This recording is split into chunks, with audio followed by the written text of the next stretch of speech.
বৃহস্পতিবাৰে দিনৰ 2 বজাত তৃতীয় পৰ্যায়ৰ লোকসভা সমষ্টিৰ নিৰ্বাচনৰ আজি মনোনয়ন দাখিল কৰে ধুবুৰী লোকসভা সমষ্টিৰ কংগ্ৰেছৰ মনোনীত প্ৰাৰ্থী ৰকিবুল হুছেইনে। ধুবুৰী ঝগৰাপাৰ ষ্টেডিয়ামত এখন ৰাজহুৱা সভা উপস্থিত হৈ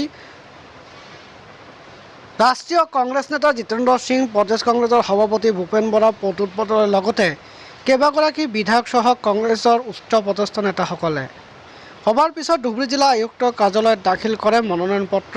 ৰাজহুৱা সভাখনত জনসমুদ্ৰ দেখিবলৈ পোৱা গৈছে।